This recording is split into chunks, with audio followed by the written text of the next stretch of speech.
Saturday, Father. I am going to spend the day on the beach. Will you come with me, or will you stay at home?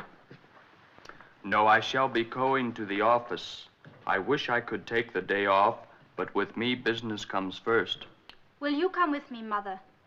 No. I have many things to do. The house must be cleaned from top to bottom. In the next part of our English conversation lesson, our friends Mr. and Mrs. Smith and their daughter Miss Smith will be spending a day at the seaside until 10 o'clock tomorrow morning then.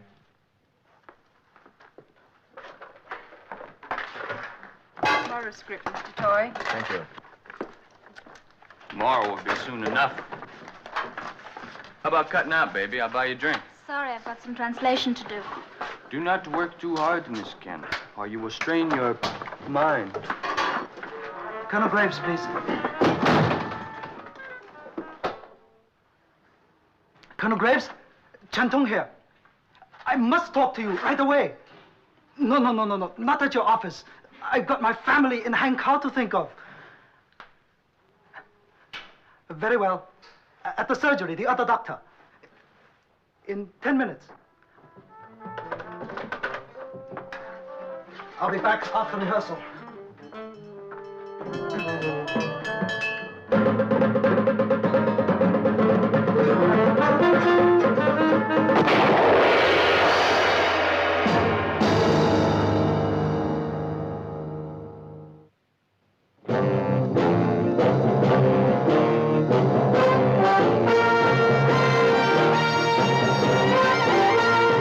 Every government has its Secret Service branch.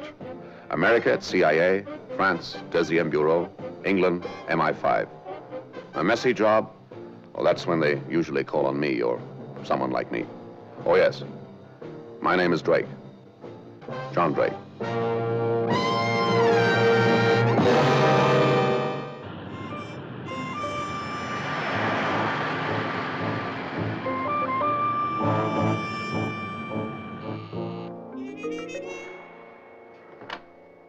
Good morning. I have an appointment. Yes, sir. With Dr. Jones or Dr. Singh? The other doctor. With the other doctor? Yes. Your name, sir? Drake. Please, come this way. Thank you. Come in. Mr. Drake to see you, sir. Thank you. Ah, Colonel. Hello, Drake. Oh, Bob. How are you? Glad to see you, John boy. Hey, doesn't bear thinking about, does it? Oh, it does, you know. Why the cloak and dagger stuff? Meeting you here? Yeah? Well, we're being especially cautious just now. We suspect that we've enemies in the camp. Really? If they find out that you're working for us, you won't get very far. Except perhaps to the bottom of the harbor with your throat cut. What's it all about? Well, for some time now, the Chinese on the mainland have been receiving up-to-the-minute information from Hong Kong. Latest details of our fleet movements and other useful tidbits. I see. And you think that they have a new shortwave transmitting station? No, it can't be. Why not? Well, we'd know. We have a 24-hour monitoring service. No, this time they've thought of something rather better. For instance?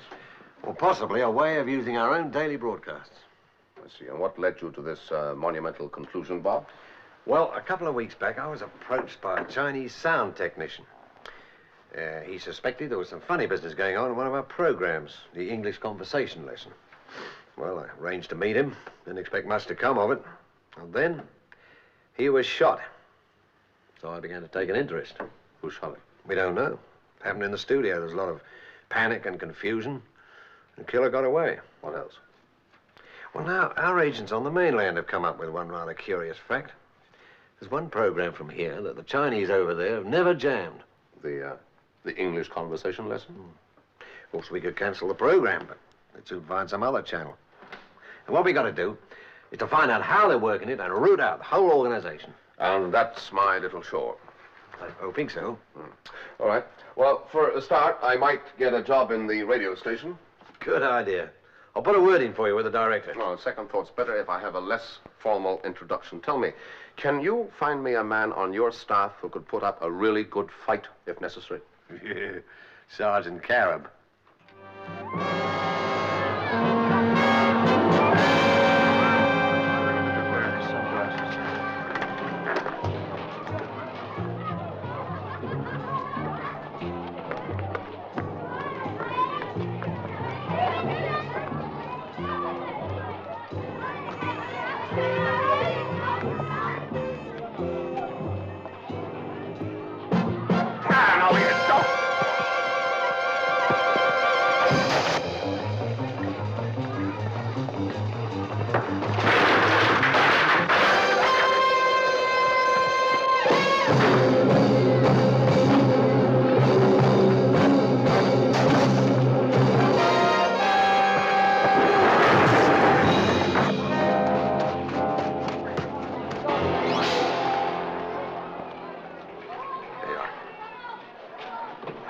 Thanks, man.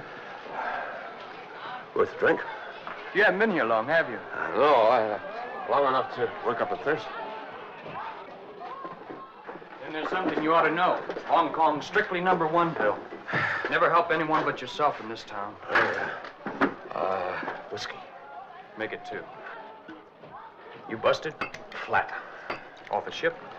Yes, came out here with a movie company, doubling for the Star. When shooting finished, I went on a bat, woke up the next morning, no movie company. Here I am. You're an actor? Yeah, well, Equity swears I am. Kazan's not so sure. What's your story? I work at the radio station. Oh, really? Did they ever use any actors? I told you, man, this is #1ville. Okay. Thanks for the drink. Oh, and if you get robbed on the way home, you know who did it. Wait a minute. Hey, you did me a favor. This is just to make us quits. There's a show I work on. I haven't got much drag, but I'll ask if they can use you. Oh, that's great. Mr. Brown told me he sells tables and chairs and beds and carpets. Everything for the house. Does the company pay you a commission on the furniture you sell? Or do you work on a salary, Mr. Brown? I am paid a salary by the week and also a percentage, as in most capitalist countries, where the individual worker is encouraged to show initiative. In the next part of our English conversation lesson, Mr. Brown will make a proposal of marriage to Miss Smith. Until 10 o'clock tomorrow morning, then. Well, I can't wait until tomorrow morning, Miss Kent. You did very well, Mr. Drake. I'm not a bit nervous, was he? Well, there's nothing to be nervous about, is there? They can't see you on radio. Tomorrow's script, Mr. Drake. Oh, thank you very much. Do they always give you the script a day early? You're supposed to study it, man. Method. Get the hidden meaning. When the guy says, have another cup of tea, what's his real motivation? Dig? Don't take any notice. Americans are always flippant. Much too flippant. Only about important things. I know. My father was American. What'd your father do to you anyway, baby? It's what he didn't do. See you tomorrow, Mr. Drake. Yes, of course. Goodbye. That cornball chick, that's all she knows. Her father was an American. Big deal. Come on, man, let's go. Al, Mr. Drake, just a moment. I wanted to ask you, I'm having a few friends in this evening. Would you care to come around for a drink? Oh, very nice of you, Mr. Sawyer. Right.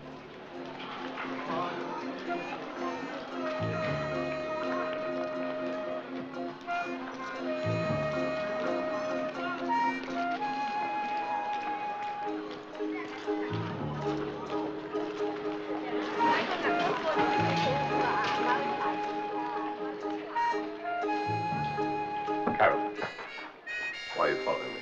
What do you think? You tell me. The work you're doing is very dangerous, Sam. You may need me. Yes, but if they find me being protected by a bodyguard, they'll become suspicious, won't they? A nice thought, Carol, but no thanks. Well, we can eliminate the script writer for a start because the scripts are prepared 2 or 3 days in advance, whereas the news that gets through to the mainland is right up to the minute.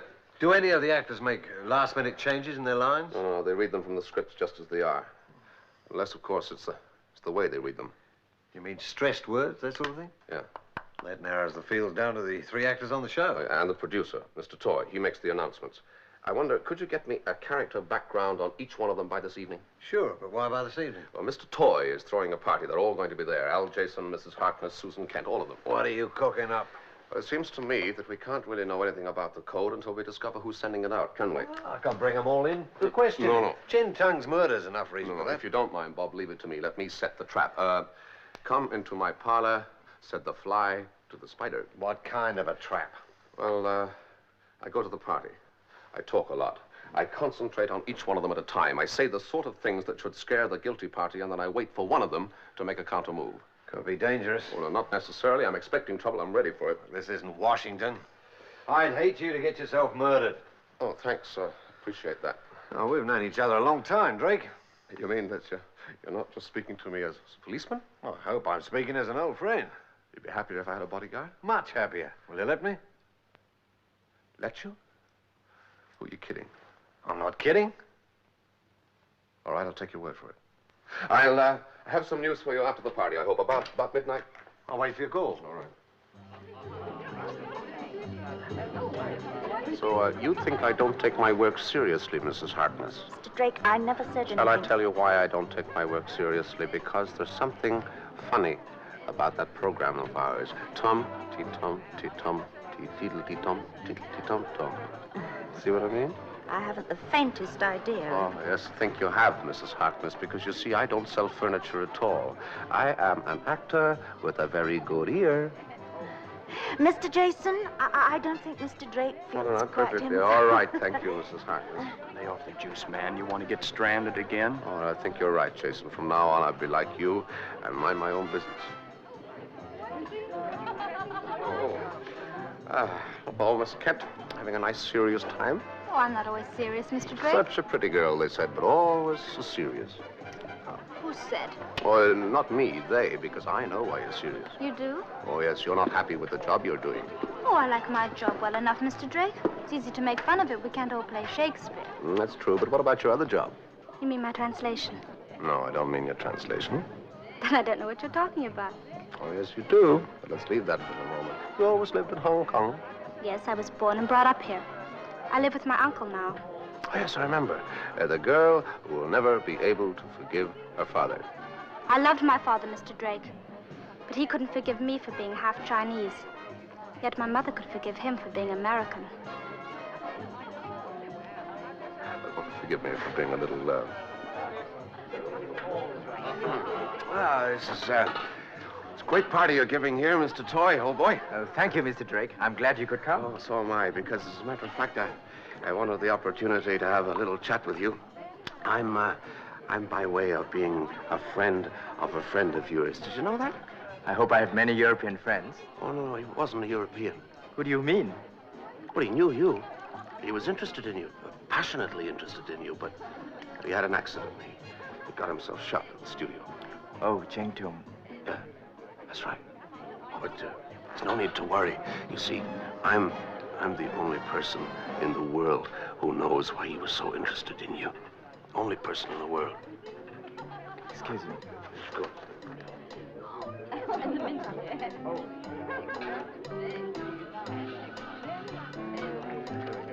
Come on, man, let's cut out. What's the matter? What's the matter? Am I popular, is that? Like a typhoid bug.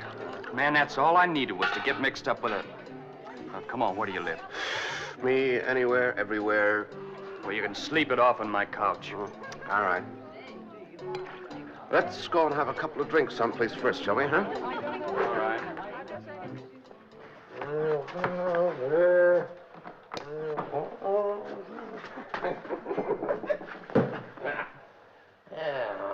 That's right.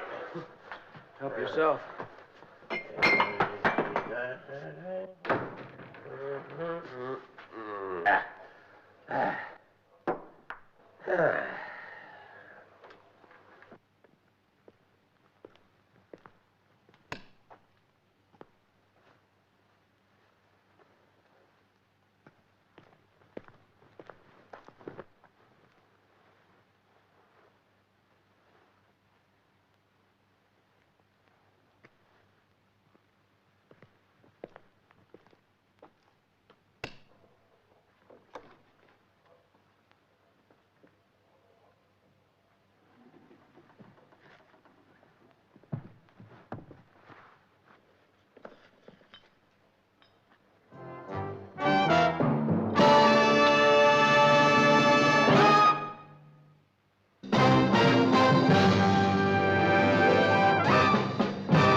I knew you were going to be trouble. It's the last time in my life I ever helped anyone. Right now, you better start thinking about helping yourself. I'm going to. I'm not saying a word. Every morning, they sent you the message to be transmitted. You coded it, and then you went through the lines in your script and picked out the words. I never even took the script home with me at night. No, that's right. You left it in the studio, didn't you? But when you picked it up in the morning, it was marked. The words to be emphasized for that day. Well, keep guessing. What'd you do with the old scripts? I gave them to the Salvation Army. I got rid of them fast. Do you think I'm stupid? Yes, frankly, I do. If you'd have been smart. Oh, yes, would you get me 4, 5, 7, and 2, 1? If you'd have been smart, you'd have left when that unfortunate sound engineer, Chen Tung, discovered what you were doing. Man, I'm still alive, ain't I? Oh, yes, but you're going to be away for a long time. Hello? Colonel Graves, yes, hello.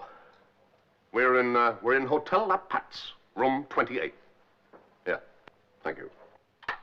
Look, man, why are you trying to bug me? I haven't got anything to give you.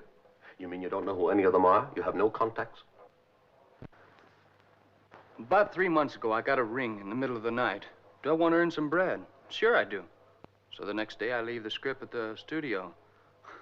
I'm in business. How do they pay you? Well, I get a letter from the post office every Friday. General delivery. Why do I want to ask any questions? It was like getting money from home. Then one night, they called me after Chin Tung got rubbed out. They didn't want me to get any sudden ideas. You mean they told you that they didn't want you to quit? Yeah. Why'd you try and kill me tonight? The way you were sounding off at that party, I had to do something to shut you up. I was the one that brought you in on this program. Someone might have thought that I'd leaked it all. Well, you know what this town's like. You can't tell a cowboy from an Indian. They thought I'd crossed them. I couldn't walk down the street in broad daylight. You're quite a character, aren't you, Mr. Jason? What do they pay you, 100 a week? 150 American dollars. Man, I was starving to death on that cheesy program. Well, you won't have to worry about it anymore, because by the time that you get out, you'll be eligible for the old people's pension. Yeah? I'll be out in about 2 years. Home and dry. In good old New York. You want to bet? Yeah. Colonel, here he is. Al Jason.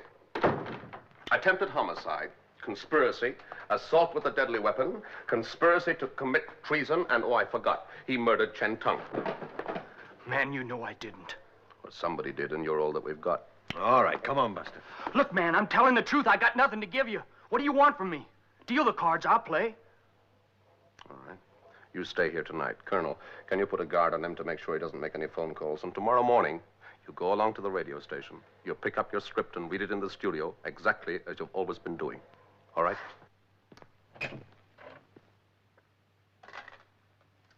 I was gambling. Gambling I could break their code before the broadcast in the morning. I had Jason's script, the one they'd already marked for the next day, and I had the tapes of a dozen earlier broadcasts. I knew which voice to listen to now. I am glad we decided to go for a Jason's. drive this afternoon. It is a And by watching the volume indicator when Jason was speaking, I could pick out the chosen words. Look at the daffodils and the daisies. It was so subtly done that the ordinary ear might never have noticed it, but the machine did.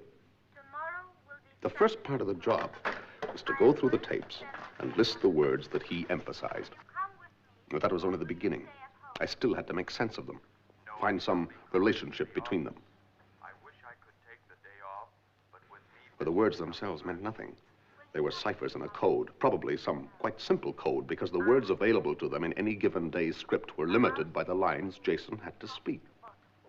Nothing seemed to work. I tried reversing the order of the words. The shop won't make straight deer. I tried writing them in a column, one under the other.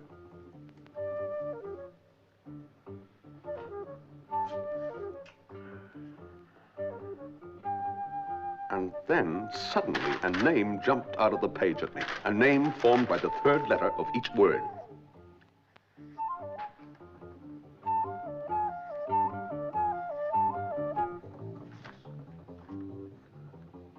Nautilus. I tried it with one of the other groups. Korean. Korean. It's beginning to make sense. But now that I knew the code, I could make Jason send them any message I wanted. I could tell them it was getting too hot for him. He wanted to quit. He wanted them to get him safely out of Hong Kong, or a letter that he'd written would be turned over to the police. Hope you're feeling better this morning, Mr. Drake. Well, just terrible, thank you, Mrs. Harkness. Poor Mr. Drake. I'm afraid I owe you an apology. What for? For some of the things that I said last night. Again.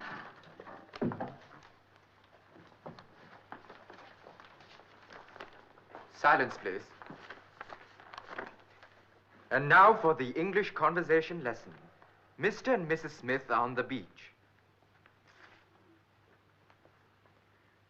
The sea is very calm today, and the sun is shining so brightly. Where's our daughter, dear? It is a pity she did not come to the beach with us, instead of shutting herself up indoors. Drake, I wish you wouldn't insist on doing it this way. Can you think of any other way? Yeah. Yeah, that's right, man. Yeah, I sent you a message, man. Yeah, I want out. Any place you say, man. Yeah, I know it. Oh, listen, I wasn't kidding about that letter, you know. Okay, man. You know it? Yeah, I know where it is, but for heaven's sake, why didn't you let me take a dozen men and surround the place? It wouldn't do any good to know you were coming. You'd close your net, and you'd find nothing there but the night air. Well, let me just take a couple of men. No, better not. I'll tell you what, though. You can send one man, if you like. Good. Anyone special? How about the Indian? Sergeant Carib? That's right. Well, he put up a good fight when I caught him picking Jason's pocket, didn't he? All right. I'll have him follow you. And if I don't hear from you within 1 hour, I'm coming in. All right. With an armored car, if necessary. 23487.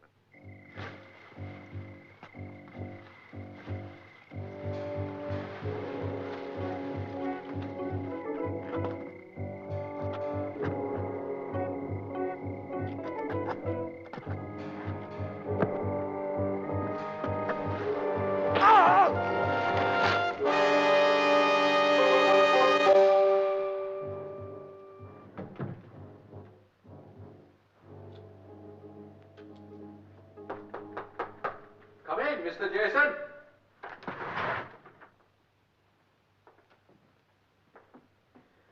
So, you want to quit? That's right. Haven't we paid you enough money? Oh, yes, you pay enough. Things are getting too hot for me. You will quit when we want you to. And I hope for your sake they'll never come to that. And now I should like to know, how did you manage to break our code? Oh, nothing to it. Just a couple of hours juggling with the scripts. I see. Why did you do that? Natural curiosity. We'll have to teach you to restrain your curiosity. Hello, Miss Kent. This isn't Jason, it's Drake. He's working for Colonel Graves. Yes, I'm sorry. Jason was busy. I came instead. I hope you don't mind. Of course, there had to be somebody else at the radio station to get the scripts and mark them every night. I should have realized how much you hated Americans. It was very reckless of you to come here alone. Well, I didn't come alone. I brought one of my men with me. Sergeant Carib? He's not one of your men. He's working for me. No, he's not. Let him in. We'll see about that.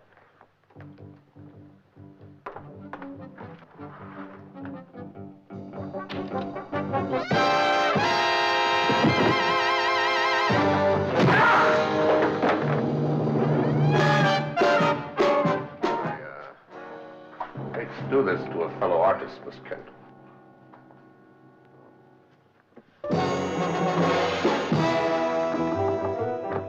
Come in. Well, why'd they let me out of the coop, man? Where are we going? Well, you kept your part of the bargain. Now we're keeping ours, Jason. We're taking you back to the States, home and dry, to stand trial. Thanks, man. Well, I'll be glad to get out of this lousy town anyhow. Say, why don't we stop off at the post office on the way back? I never picked up my money last Friday. I have $150 coming, you know. Well, that's all right. I picked it up for you. What'd you do with it? I gave it to the Actors Benevolent Fund. Okay, man? Come on.